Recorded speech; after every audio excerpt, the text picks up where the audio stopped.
Lembaga Penyiaran Publik Lokal, Radio Publik Kabupaten Sragen, Buana Asri FM, 94,7 MHz, saluran informasi. Selamat siang Mitra Buana dan saudara pendengar, kini saatnya Anda menyimak live talk show kesehatan bersama RSUD Dr. Suhadi Prionegoro Kabupaten Sragen. Kami yang bertugas mengucapkan selamat siang dan selamat mengikuti. Lembaga Penyiaran Publik Lokal, Radio Publik Kabupaten Sragen, Buana Asri FM, 94,7 MHz, saluran informasi. Iya, selamat siang Mitra Buana dan saudara pendengar, berjumpa kembali dalam acara Live Talk Show Kesehatan bersama dengan RSUD Dr. Suhadi Prionegoro Sragen. Dan pada kesempatan siang hari ini bersama saya Dewi Ratih yang akan menemani Anda Mitra Buana di Live Talk Show Kesehatan siang hari ini. Baik, pada kesempatan kali ini Mitra Buana, tema yang akan kami hadirkan untuk Anda adalah penyakit asam lambung atau GERD. Nggak bahaya tah? Nah, itu ya yang nanti akan kita bahas bersama dengan dokter yang sudah hadir ya bersama Dewi.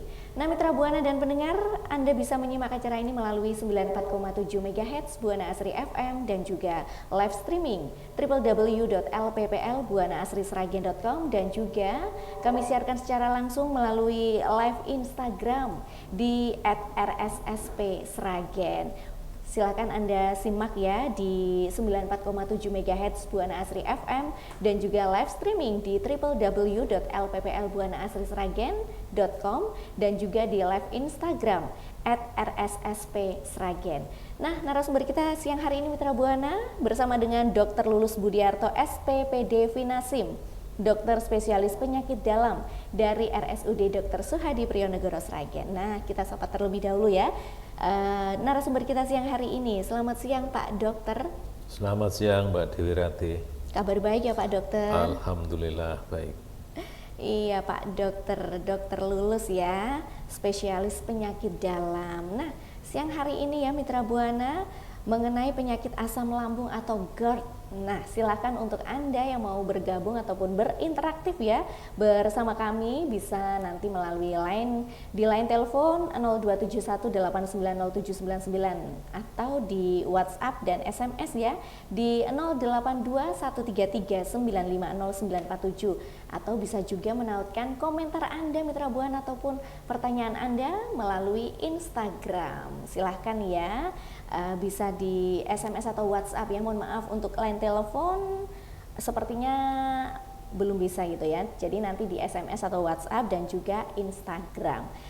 GERD atau penyakit asam lambung ya Mitra Buana. Jadi naiknya asam lambung ini merupakan masalah pada organ pencernaan yang kerap terjadi di masyarakat, namun sayangnya banyak orang yang mengabaikan gejala asam lambung naik yang muncul dan bisa menandakan penyakit pencernaan tertentu. Nah, siang hari ini nanti akan dibahas ini bersama Dokter Lulus ya, pakarnya ini ya, tentang penyakit dalam. Nah, mengenai GERD atau asam lambung Pak Dokter, mungkin bisa dijelaskan Pak Dokter apa itu GERD? Ya, baik Mbak Dewi Ratih. Jadi GERD itu singkatan dari gastroesophageal reflux disease. Jadi satu penyakit yang menggambarkan adanya gejala-gejala akibat asam lambung naik dari lambung ke kerongkongan. Gitu, ya. Mengapa kok bisa seperti itu? Karena terjadi gangguan pada sphincter esophagus atau otot batas antara esofagus atau bahasa Indonesia itu kerongkongan dengan lambung itu sphincternya melemah sehingga normalnya sphincter ini tuh mencegah asam lambung dan makanan dari lambung itu naik ke atas. Nah, pada kondisi terjadi GERD maka sphincternya itu melemah sehingga asam lambung itu bisa naik ke kerongkongan. Padahal kita ketahui bersama bahwa asam lambung itu pH-nya kan rendah, 4, 5 gitu ya. Sementara kerongkongan pH-nya basa, 6 sehingga menimbulkan gangguan di situ, terjadi iritasi di kerongkongan. Seperti itu ya. Biasanya gejalanya itu rasa panas di belakang dada atau heartburn istilahnya seperti itu, atau tertekan atau rasa terbakar atau nyeri dada bahkan. Gitu. Ya. Nah ini penyebab dari asam lambung sendiri ini apa Pak Dokter? Ya, penyebab asam lambung itu tadi. Jadi pada hakikatnya oleh karena lemahnya sphincter atau istilahnya boleh diistilahkan klep gitu ya. Iya. Antara lambung dengan kerongkongan yang ada di bawah itu. Sehingga karena lemahnya ini maka asam lambung akan naik lagi ke dalam kerongkongan itu. Karena itu. sphincter ini seperti otot polos yang fungsinya itu mencegah makanan dan asam lambung naik refleks ke dalam esofagus atau kerongkongan gitu, seperti iya. itu.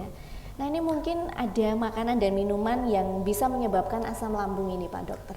Iya, makanan atau minuman apa yang menyebabkan terjadinya asam lambung atau penyakit asam lambung? Iya. Tentunya makanan atau minuman yang mempunyai rasa yang kuat ya, seperti yang asam, kemudian pedas, yang berminyak, minuman yang mengandung alkohol, mengandung kafein. Iya. Karena makanan dan minuman ini tidak hanya meningkatkan sekresi asam lambung, tapi juga menghambat turunnya makanan di dalam lambung ke usus 12 jari atau di saluran cerna bagian bawah. Seperti itu, Mbak. Iya. Yang kemudian di samping makanan juga ada kebiasaan-kebiasaan yang tidak baik. Apa itu ya. Pak Dokter? Misalnya apa? Makan yang terburu-buru. Pengen cepat selesai ya. Padahal kita harusnya kan kalau makan dikunyah dulu. 32 kali kunyahan gitu ya. Iya. Baru ditelan. Atau sering makan dalam jumlah banyak sekaligus ya. Atau habis makan langsung tiduran. Padahal seharusnya itu setelah makan kalau mau tidur minimal jaraknya 3 jam. 3 jam Ya, baru nggak boleh tiduran. langsung, iya, seperti itu.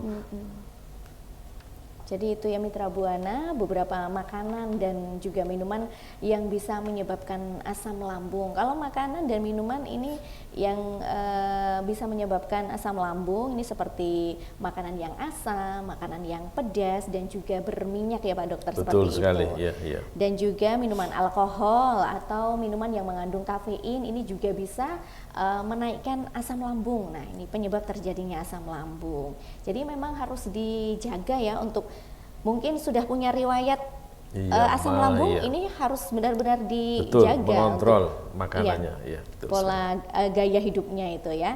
Kemudian juga kebiasaan yang kurang baik seperti makan terburu-buru. Nah ini bisa juga menyebabkan asam lambung seperti itu ya Mitra Buana. Jadi mulai sekarang makan yang benar, makannya nggak boleh buru-buru gitu, biar harus juga dinikmati harus setiap dinikmati. kunyahannya. Iya, setiap kunyahan itu harus dinikmati sebelum Iya, kita Pak telan Dokter. kan, seperti Betul itu. sekali. Kalau nggak bisa menikmati, wah, nggak bisa nanti rasanya seperti apa gitu. Iya, betul sekali. Nah ini untuk penyebab terjadinya penyakit asam lambung. Nah ini biasanya faktor resiko asam lambung itu seperti apa Pak Dokter?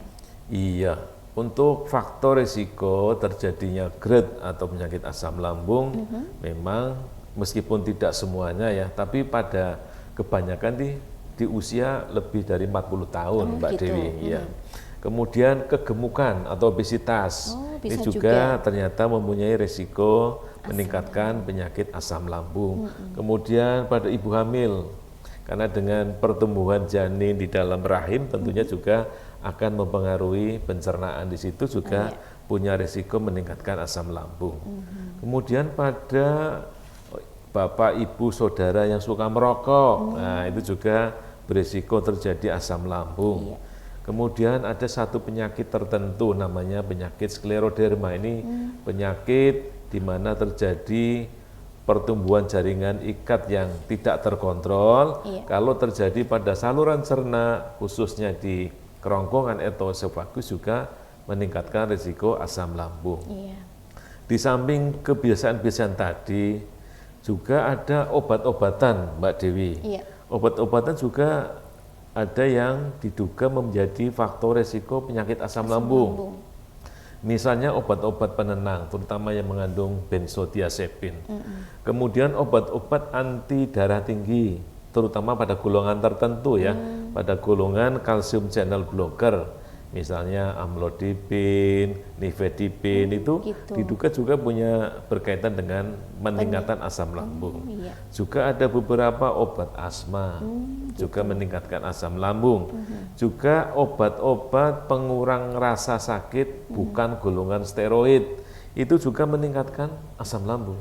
Iya. Bahkan diduga juga ada obat-obat anti psikotik ya, biasanya pada orang-orang dengan depresi, terutama golongan trisiklik itu juga punya kaitan dengan meningkatkan risiko terjadinya penyakit asam lambung. Oh, seperti itu ya Ya. Pak Dokter ya. Jadi ada beberapa faktor resiko ini penyebab terjadinya penyakit asam lambung atau GERD ini ya Mitra Buana. Satu lagi barangkali yang Apa juga itu, Pak perlu Dokter? disampaikan mengenai faktor risiko adalah Iya. faktor stres sosial. Stres sosial. Atau psikososial.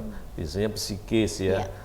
Misalnya pada orang-orang yang eksekutif muda, beban kerjanya target-target Iya. itu juga diduga mempunyai resiko peningkatan asam lambung. Ya. Seperti itu ya. Ya. Jadi itu ya Mitra Buana beberapa faktornya. Ini umur di atas 40 tahun, kemudian juga obesitas ini ya. Iya, betul. Kegemukan ini juga bisa mengarah ke penyakit asam lambung.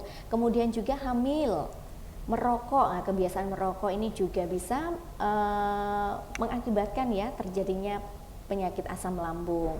Atau juga seperti yang disampaikan Pak Dokter, ada penyakit skleroderma, yaitu penyakit gangguan jaringan ikat. Nah, seperti itu. Ada juga karena obat-obatan. Betul Nah, sekali. mungkin ini para Mitra Buana ini banyak ya sering juga mengkonsumsi beberapa obat-obatan yang sudah disampaikan Pak Dokter tadi ya. Seperti obat penenang, kemudian juga penghambat kalsium seperti amlodipin itu ya Pak Dokter ya. Iya, obat anti hipertensi itu. Itu Iya. ya anti hipertensi itu bisa juga mengarah untuk terjadinya penyakit asam lambung. Atau juga yang terakhir tadi tambahan ya, karena psikis. Nah, itu ya betul, psikis sebenarnya. sosial. Bahkan itu mungkin paling banyak itu. Oh gitu. Iya itu ya, psikis sosial ini juga karena stres ya, Iya. menghadapi apalah gitu, ini juga bisa memicu terjadinya penyakit asam lambung.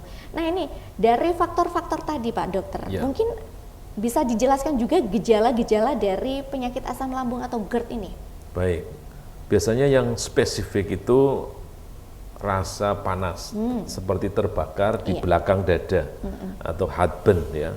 Kemudian juga keluhan mual, mau muntah, juga rasa pahit di dalam mulut. Hati-hati kalau ada yang sering karies gigi ya. Karies gigi. Karena kalau karies gigi itu juga satu bisa petanda gejala dari asam lambung, karena seperti saya sampaikan tadi, asam lambung itu pH-nya rendah, sehingga kalau kena gigi ya tentu terjadi gangguan pada emel gigi. Iya. Kemudian yang gejala yang namanya regurgitasi, mungkin kayak pada anak kecil itu gumah ya. Oh gitu. Jadi makanan di dalam lambung itu kembali ke dalam kerongkongan. Iya. Ya. Kemudian nyeri atau kesulitan untuk menelan, itu juga gejala dari penyakit asam lambung. Juga pada mereka yang batuk lama atau batuk kronis, Iya. bisa dicurigai sebagai gejala asam lambung. Oh gitu. Kemudian juga sakit tenggorokan atau serak ya, ini juga petanda atau gejala dari asam lambung. Dan yang sering dikeluhkan biasanya adanya bau mulut. Nah ini juga hati-hati kalau ada bau mulut, bisa juga ini gejala asam lambung. Dan ada, perlu kami sampaikan juga ada keterikatan, ada hubungan antara penyakit lambung dengan kekambuhan penyakit asma. Oh. Biasanya gitu. kalau asam lambungnya naik, asmanya bisa naik. Ya seperti itu. Emang itu ada kaitannya Pak Dokter? Iya ada kaitannya. Dari beberapa jurnal penelitian menunjukkan ada hubungan yang bermakna antara kejadian asam lambung pada mereka yang punya potensi menderita asma bronkial. Seperti itu. Nah ini mengenai penyakit-penyakit yang mungkin berkaitan dengan GERD atau asam lambung ini, komplikasi penyakit apa yang bisa mengarah ya ke ini dari asam lambung dengan penyakit yang lain. Tapi jangan dijawab sekarang Pak Dokter. Oh gitu. Ya. Kita break sejenak, kita jeda sejenak ya.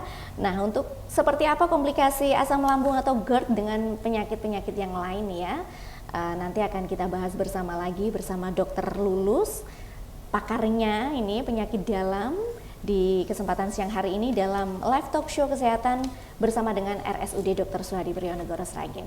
Tetap stay di Buana Asri FM Radio Publik Sragen. Kita akan kembali setelah satu jeda berikut ini.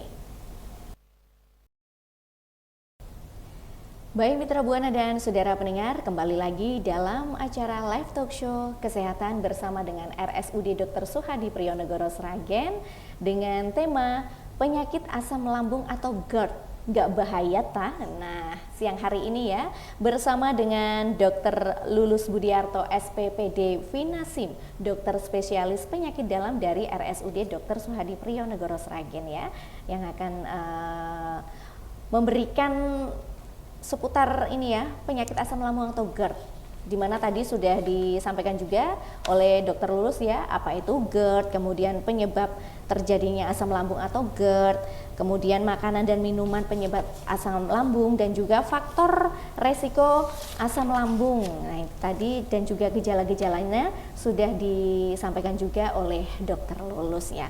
Nah, ini terkait dengan gejala asam lambung yang tadi sudah disampaikan oleh Pak Dokter ya, rasa terbakar di dada, kemudian rasa mual, rasa pahit di mulut, karies di gigi, ada juga regurgitasi. Nah, itu makanan kembali ke mulut dari kerongkongan, kemudian juga nyeri atau kesulitan menelan, batuk kronis, sakit tenggorokan atau suara serak, juga bau mulut.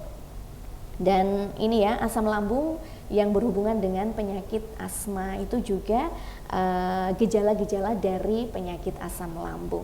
Dan kami juga masih menunggu ya interaktif Anda Mitra Buana. Untuk Anda yang ingin berinteraktif ya bersama kami bisa bergabung melalui line SMS atau WhatsApp di 082133950947 dan juga melalui Instagram ya di @rssp_sragen. Bisa menautkan di situ ya Mitra Buana untuk Anda yang ingin bergabung bersama kami, begitu ya. Nah, ini Pak Dokter, ya. Gejala asam lambung. Nah, ini ada tidak sih gejala lanjutan yang bila asam lambungnya memberat itu? Iya, tentunya ada ya. Artinya kalau asam lambung itu tidak ditangani dengan baik, tentunya akan berlanjut gejalanya, bukannya ringan tapi memberat, di mana biasanya pasiennya tambah nyeri dada, sehingga sering disalah diagnostik sebagai penyakit jantung koroner misalnya seperti itu. Kemudian juga pasien bisa kehilangan nafsu makan, karena kehilangan nafsu makan otomatis berat badan akan turun dengan drastis. Apalagi kalau disertai dengan muntah-muntah yang terus-menerus serta gangguan menelan, maka otomatis status gizi pasien menjadi semakin buruk. Kemudian bisa terjadi pucat ya pasiennya, atau 5L.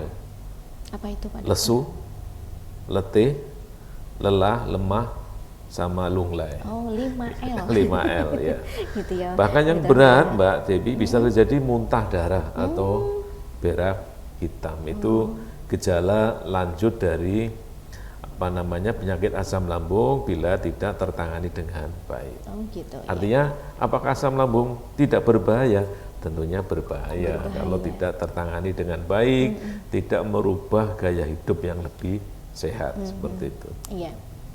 Nah, ini kalau tadi Dewi juga sudah ini ya, sebelum kita ke jeda lagi. Nah, ada tidak keterkaitan penyakit asam lambung dengan komplikasi asam lambung atau GERD ini Pak Dokter? Mungkin bisa dijelaskan. Iya, baik. Tentunya kalau terjadi komplikasi artinya GERD-nya itu tidak tertangani dengan baik ya, tidak mendapatkan pengobatan yang tepat, yang pas gitu. Apa komplikasi dari asam lambung atau GERD ini? Yang pertama bisa terjadi radang, peradangan pada kerongkongan atau esofagus yang disebut dengan esofagitis. Kemudian kalau berlanjut maka kerongkongan atau esofagus itu menjadi jaringan ikat, banyak jaringan ikat sehingga menyempit, terjadi fibrosis namanya struktur esofagus yang menyebabkan pasien kesulitan untuk menelan makanan. Iya. Kemudian yang paling berbahaya barangkali adalah bila terjadi yang namanya Barrett esophagus. Barrett esophagus itu bila paparan asam lambung yang terus-menerus sehingga menyebabkan gangguan pada struktur sel dari esofagus yang berpotensi menjadi kanker esofagus. Itu yang paling berbahaya, Mbak Dewi. Seperti itu ya. Jadi komplikasi dari penyakit asam lambung atau GERD ini ya Mitra Buana, esofagitis, Iya, betul. struktur Esofagus, esofagus, atau penyempitan struktur dari esofagus esofagus atau kerongkongan, penyempitan. ya. Kemudian yang paling parah ini Barrett esophagus. Ini iya. berpotensi berkembang menjadi kanker esofagus. Nah, iya. ini ya perlu diwaspadai juga ini kalau memang asam lambung naik. Nah, ini jangan sampai terlambat ya untuk penanganannya. Betul, iya, betul sekali ya. Ini Pak Dokter sudah ada pertanyaan yang masuk Baik. ya di kami. Nah ini, selamat siang Pak Dokter dan Mbak Dewi. Saya mau bertanya apakah GERD bisa mengancam jiwa dan apakah GERD bisa sembuh dengan sendirinya? Dari Dendi di Pelumbungan. Terima kasih. Nah, monggo, Pak Mas Dokter. Denny, terima kasih. Selamat siang Mas Denny. Iya. Terima kasih untuk pertanyaannya. Iya. Apakah GERD yang pertama Mengancam jiwa. Apa mengancam jiwa? Ya tentu kalau tidak tertangani dengan baik seperti yang saya sampaikan tadi, bila terjadi komplikasi, apalagi terjadi struktur esofagus atau penyempitan esofagus sehingga terjadi kesulitan untuk menelan, sehingga tentunya berat badan yang turun tentu akan mempengaruhi status gizi. Status gizinya jelek mempengaruhi daya tahan tubuh, sehingga bisa terjadi infeksi atau bila terjadi yang namanya Barrett esophagus tadi. Gitu, Kalau pasien itu kemudian menjadi kanker esophagus, tentunya prognosis penyakitnya semakin jelek. Terus yang kedua, apakah GERD bisa atau penyakit asam lambung bisa tembuh sendiri? Iya. Ya, tentunya kalau sudah terjadi GERD ya harus diberikan pengobatan atau perubahan pola hidup yang sehat. Iya. Mungkin bisa dijelaskan seperti apa nih untuk Ya contohnya misalnya kalau makan ya jangan terburu-buru, harus mengunyah. Kemudian kalau makan jangan langsung penuh, karena kita tahu bahwa lambung kita semestinya berisi sepertiga makanan, sepertiga air, sepertiga udara. Kalau semuanya diisi makanan, ya mestinya jadi gelegean itu. Mulanya orang-orang dengan asam lambung sering gelegean, Mbak Dewi. Gitu, Iya, ya. iya. Kemudian kalau habis makan jangan langsung berbaring atau tiduran. Tunggu 3 jam. Iya, jeda 3 jam Iya, dulu. kalau mau berbaring harus ditinggikan kepalanya untuk menghindari regurgitasi tadi. Regurgitasi. Ya, itu ya untuk Mas Dendi yang ada di Pelumbungan sudah dijawab sama Pak Dokter. Semoga ini jawabannya bisa membantu ya, gitu. Ada lagi nih Pak Dokter. Iya. Selamat siang, ini untuk Bunda Natali yang ada di Tangkil ya. Ini mau tanya Mbak Dewi dan Pak Dokter Lulus, apakah makan tidak teratur atau sering terlambat juga bisa menyebabkan asam lambung tinggi? Terima kasih. Baik, terima kasih Mbak Natalia di Tangkil ya, Iya, yang di menanyakan Tangkil. apakah makan yang telat, terlambat, tidak disiplin itu bisa mempengaruhi asam lambung. Tentunya iya. Makan berlebihan juga iya menyebabkan GERD. Kalau terlambat pun tentunya juga kurang baik, terutama berkaitan dengan lambung itu sendiri dan pencernaan itu sendiri. Iya, gitu ya. Iya. Nah itu ya, Bunda Natali sudah dijawab sama Pak Dokter. Jadi jangan sampai terlambat, jangan juga buru-buru makannya, jangan kelebihan juga, seperti itu ya Bunda. Jadi harus benar-benar standar lah gitu ya. Nah itu ya untuk Mitra Buana ataupun pendengar yang mau bergabung boleh ya, silakan. Masih kami tunggu di WhatsApp ataupun SMS ya di 082133950947. Ada lagi nih Pak Dokter pertanyaan yang masuk. Selamat siang, saya Tina di Sragen. Dok, asam lambung apakah juga menyebabkan bilirubin bisa meningkat? Soalnya ayah saya mempunyai asam lambung lalu periksa bilirubinnya juga tinggi. Terima kasih. Baik, terima kasih. Dari mana pertanyaan? Mbak Tina di Sragen. Mbak Tina di Sragen, pertanyaannya apakah GERD asam lambung menyebabkan bilirubin meningkat? Iya. Tentunya tidak ya, karena beda jalur. Kalau bilirubin meningkat, kemungkinan gangguan pada liver dan empedunya, ya, liver dan empedunya. Karena penyakit liver dan empedu juga gejalanya kadang-kadang seperti asam lambung, ada hampir sama ya, Pak Dokter? mau muntah, cuma biasanya matanya kan kuning, ya. Kemudian kencingnya seperti air teh, itu pekat. Kalau kita cek darahnya, bilirubinnya di atas normal, seperti itu. Tapi kalau asam lambung tidak. Oh, berarti ini tidak ada kaitannya. Tidak ada kaitannya. Beda jalur ya, Ya, Mbak ya. Tina. Ternyata ini asam lambung dengan bilirubin. Nah, tadi Ya. sudah dijawab sama Pak Dokter ya. Kemudian ini SMS yang masuk lagi, Pak Dokter. Wah, siang hari ini ramai sekali nih. Tema yang benar-benar memasyarakat ini ya, sepertinya ya, Karena Pak Dokter. kasusnya banyak. Oh, Mas. gitu. Iya, ini. Assalamualaikum, waalaikumsalam. Terima kasih Bunda Kini yang ada di Mbalu ya, di Kedaung ini.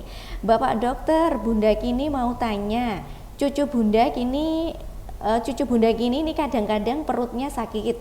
Apakah karena makan seblak, mie yang pedas? Kalau maem senang pedas, apakah ini dinamakan gejala sakit lambung? Terima kasih. Baik, Bunda Kini, pertanyaannya yang menanyakan tentang kondisi cucunya ya, Iya. yang suka makan pedas, seblak dan sebagainya. Iya. Ya, tentunya kalau makan pedas tadi mempengaruhi pencernaan, lambung, usus gitu ya. Tapi apakah betul menderita GERD atau tidak? Mestinya memang di samping gejala-gejala klinis dari keluhan pasien, memang ada satu perangkat alat untuk menentukan secara pasti ini GERD atau tidak, misalnya dengan endoskopi itu. Endoskopi. Tapi kalau jelas pedas, makan seblak terlalu pedas, tentunya yang mengganggu saluran pencernaan termasuk lambung itu sendiri. Iya. Mungkin hanya seperti mah biasa ya. Oh gitu. Nah itu ya sudah dijawab juga sama Pak Dokter ya Bunda Kini. Mungkin ini bisa menjadi salah satu solusi.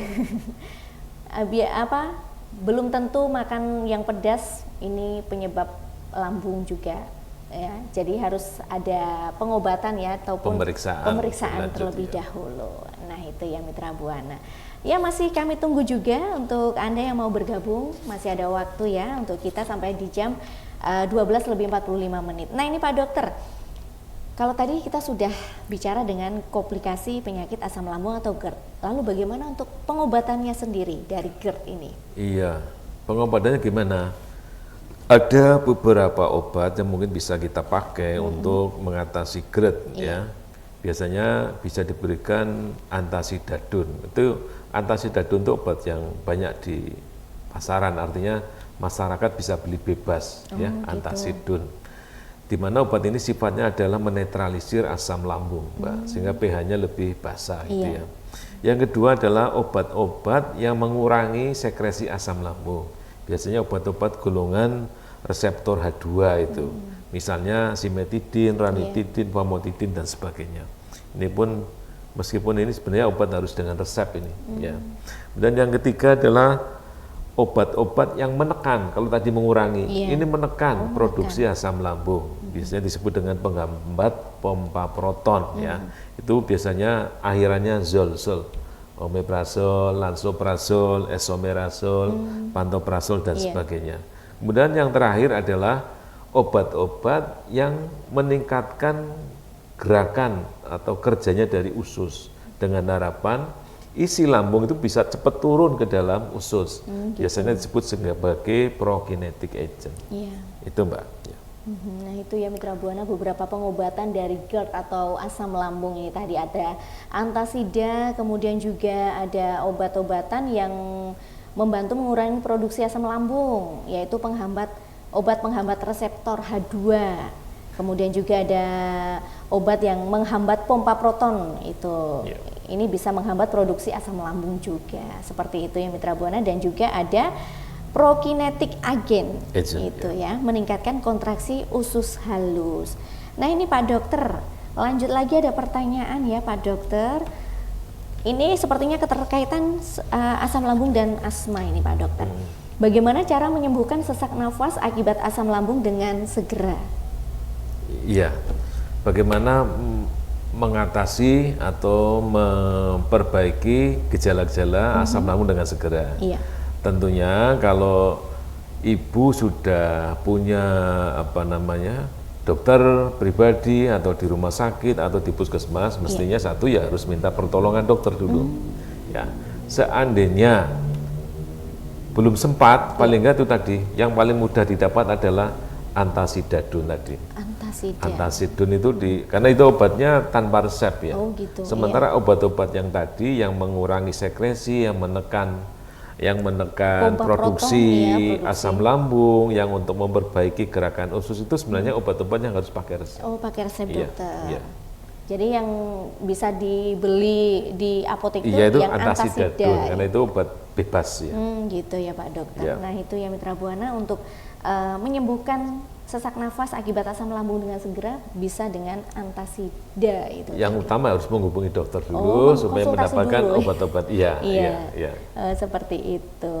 Nah ini untuk mengatasi asam lambung atau GERD ini bagaimana caranya Pak Dokter? Ya ini lebih untuk prevensi barangkali ya, untuk mencegah jangan sampai bisa terjadi asam lambung. Yang pertama adalah bagaimana kita pola hidupnya sehat. Oh gitu. Gimana caranya ya? Bagi yang obesitas ya kita sesuaikanlah berat badan kita dengan tinggi badan ya. Artinya dengan menurunkan berat badan yang sesuai. Ya. Kemudian berhenti merokok tentunya ya, berhenti merokok karena merokok itu tidak hanya berkaitan dengan asam lambung tapi dengan penyakit-penyakit yang lain. Ya. Kemudian menghindari makan dalam porsi besar terutama di malam hari. Oh iya. Makan berat terutama di malam hari itu kalau bisa menghindarilah porsinya, jangan langsung banyak itu. Kemudian menghindari makanan pemicu tentunya, kafein, alkohol ya, yang terlalu asam itu sebaiknya kita hindari. Kemudian tidur maksimal 3 jam setelah makan. Ya. Jadi minimal bukan maksimal, minimal 3 jam setelah makan baru kita berbaring tidur itu juga untuk mencegah terjadinya GERD. Kemudian meninggikan posisi saat kita berbaring ya, dengan bantalnya barangkali lebih tinggi, sehingga mencegah regurgitasi aliran balik makanan ke kerongkongan. Mungkin itu Mbak. Iya Pak Dokter. Jadi itu ya Mitra Buana cara mengatasi asam lambung ini dengan menurunkan berat badan, kemudian berhenti merokok ya bagi Anda yang ini ya kebiasaan merokok, kemudian juga menghindari makan dalam porsi besar dan berat di malam hari. Mungkin satu lagi. Apa ini Pak Dokter? Selalu bahagia, jangan stres ya. Iya betul sekali. Iya, ini juga ada pertanyaan yang masuk Pak Dokter sebelum ditutup ya. Dari Rahma ini ya di Sragen, apakah bisa GERD ini menyebabkan stres? Itu sama ini seperti apa Dokter? Ya ini seperti hubungan antara telur dengan ayam ya. Oh gitu. Jadi stres itu sendiri bisa menyebabkan GERD, tapi kalau GERD yang tidak sembuh-sembuh ya menjadikan stres. Jadi seperti lingkaran setan. Jadi semuanya bisa. Jadi kalau GERD-nya nggak sembuh-sembuh, otomatis dia jadi stres. Semakin stres, asam lambungnya semakin meningkat. Artinya ya jangan stres. Gitu. Selalu bahagia itu tadi. Iya, harus selalu bahagia, selalu berpikiran positif ya. Itu ya. Nah ini Mbak Rahma sudah dijawab sama Pak Dokter, pas sekali ya tadi momennya ya. Pak Dokter satu lagi tambahan cara mengatasi asam lambung yaitu selalu bahagia, dan pertanyaan yang Mbak Rahma ini juga pas, apakah GERD bisa menyebabkan stres? Iya, memang seperti lingkaran setan itu tadi. Betul. GERD bisa menyebabkan stres, tapi stres juga bisa meningkatkan asam lambung gitu. Jadi memang benar-benar ini ya harus berpikir positif, selalu bahagia itu ya kuncinya. Nah itu ya Mitra Buana. Nah ini Pak Dokter, karena juga waktu ya yang membatasi kebersamaan kita, mungkin sebelum Dewi tutup ada closing statement ini mengenai penyakit GERD. Nggak bahaya tah itu, silakan. Baik, terima kasih Mbak Dewi Rate. Jadi GERD atau gastroesophageal reflux disease atau di awam kita sebut sebagai penyakit asam lambung, di mana penyakit ini banyak dijumpai di masyarakat. Yang penting supaya kita tidak menderita penyakit asam lambung atau GERD, yang penting adalah pertama bergaya hidup sehat, tinggi badan dengan berat badan kita sesuaikan. Hindari merokok, kemudian hindari stres, selalu berpikiran positif gitu ya. Kalau makan jangan terburu-buru. Ingat, jangan langsung makan yang berat dan banyak, porsi banyak di malam hari ya. Karena kita harus ingat juga, karena lambung kita itu tidak semuanya harus terisi makanan. Ada sepertiganya air, ada sepertiganya udara. Kemudian hindari obat-obatan, ataupun kalau diketahui ada obat-obatan yang meningkatkan asam lambung, setelah minum itu ya di stop dulu. Gitu Mbak. Iya Pak Dokter. Pak Dokter ternyata masih ada yang masuk ini. Oh ya, nggak apa-apa. Di Instagram ini Pak Dokter. Ya.